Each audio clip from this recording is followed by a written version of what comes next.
வணக்கம் நண்பர்களே, big Boss season 8ல இன்னைக்கான முதல் ப்ரோமோ வந்திருக்கு. இந்த ப்ரோமோ வந்து சண்டையில ஆரம்பிச்சிருக்கு. ஜெப்ரி அவர்கள் பார்த்த ஒரு வேலை என்ன அப்படின்னு பார்த்தோம்னா, அந்த செங்கல் அடுக்கிட்டே வராங்க பார்த்தீங்களா, அதுல வந்து அதிகமான இது யாருது இருக்கோ அவங்க தான் வந்து பார்த்தீங்கன்னா வெற்றியாளர்கள் அப்படின்னு சொல்லிட்டு அறிவிக்கப்படுவாங்க. அப்படி வந்து பார்த்துட்டீங்கன்னா பவித்ரா, அன்சிதா, ஜெப்ரி அவங்க வந்து பார்த்துட்டீங்கன்னா ஒரு டீமா இருக்காங்க. அப்போ வந்து கல்லை வந்து பார்த்தீங்கன்னா ஒளிச்சு வைக்கிறாரு. ஸோ கட்டடம் கட்டிக்கிட்டே வரும்போது பார்த்தீங்கன்னா மறைச்சு உள்ளுக்கு வைக்கிறாங்க. ஏன்னா கட்டடத்துக்கு மேலே தான் கல் வைக்கணும். ஸோ அப்படி ஒரு ரூல்ஸ் இருக்கும்போது இவர் உள்ளுக்கு வச்சிட்டாரு. அந்த இடையில வந்து அந்த கேப் இருக்கு பார்த்தீங்களா, அந்த சந்துக்குள்ள வச்சிட்டாரு.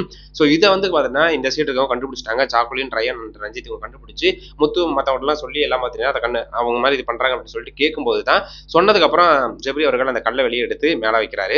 அப்போ ஏன் அப்படி வச்சிங்க, நீங்கள் வந்து தப்புன்ட்டீங்க அப்படின்னு சொல்லிட்டு அட்ரஸ் பண்ணுறாங்க.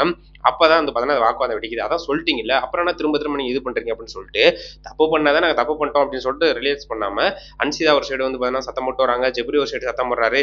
முத்து வந்து பார்த்தீங்கன்னா இதுக்கு வந்து விளக்கம் கொடுத்து பேசிட்டு இருக்காரு. நீங்கள் பண்ணது தப்பு தான், சரி விடுங்க, பிரச்சனை இதோட விடுங்க, அவர் பண்ணிட்டாரு, அட்ரஸ் பண்ணிட்டீங்களா சொல்லிட்டீங்களா அதோட விட்டுருங்க அப்படின்னு சொல்லும்போது கேட்கல. அந்த சைடு வந்து பார்த்தீங்கன்னா சாக்லின் வந்து பார்த்தீங்கன்னா கத்த ஆரம்பிச்சிட்டாங்க.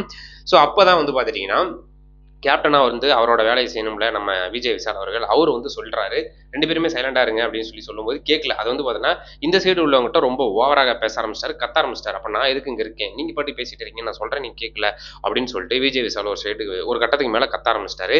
அப்போ வந்து பார்த்துட்டீங்கன்னா நம்ம பவித்ரா இந்த சைடு, அன்சிதா, ஜெப்ரி இருக்கிற சைடுக்கு வந்து பார்த்தீங்கன்னா மிதுகா சொல்றாரு, எங்ககிட்ட வந்து பார்த்தீங்கன்னா ஏன் கத்தி பேசுற, ஒருத்தர்கிட்ட மிதுகாவும் எங்ககிட்ட ஏன் கத்தி பேசுற அப்படின்னு சொல்லிட்டு ஜாக்லின் அவர்கள் நம்ம விஷால்கிட்ட கேள்வியா கேட்குறாங்க. அப்போ வந்து அப்படியே திகச்சு போய் நிற்கிறாரு.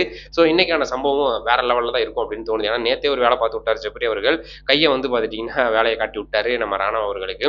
அது கட்டு போட்டு 3 வாரம் ரெஸ்ட் எடுக்கணும் அப்படிங்கிறப்பெல்லாம் சொல்லி அப்புறம் நேற்று நைட்டு வந்து பார்த்துட்டிங்கன்னா தூங்கும்போது ராணவ் அவர்கள் ஒரு சைடாக தூங்கினாரு. அடிப்பட்ட சைடே வந்து பார்த்தீங்கன்னா படுத்து தூங்கி இருக்காரு. அப்போ வந்து அவர் ஏமாத்துறாரு அப்படிங்கிறாப்புல வந்து பார்த்துட்டிங்கன்னா ஒரு ஒரு செய்தி வந்து சோசியல் மீடியாவில் வந்துட்டு இருக்கு. இப்படி இருக்கும்போது இன்னைக்கு வந்து பார்த்துட்டிங்கன்னா இன்னைக்கான சம்பவத்துக்கும் நம்ம ஜெப்ரி அவர்கள் தான் மெயின் ரீசனாக இருக்காரு. ஸோ என்ன நடக்குது அப்படின்னு சொல்லிட்டு பார்ப்போம். ஒருவேளை இந்த பிரச்சனையை பெரிய லெவலில் கொண்டு போவாங்க அப்படின்னு சொல்லிட்டு தோணுது. அடுத்தடுத்த அந்த லைவ் அப்டேட் வரும்போது உங்களுக்கு தெரியப்படுத்தலாம்.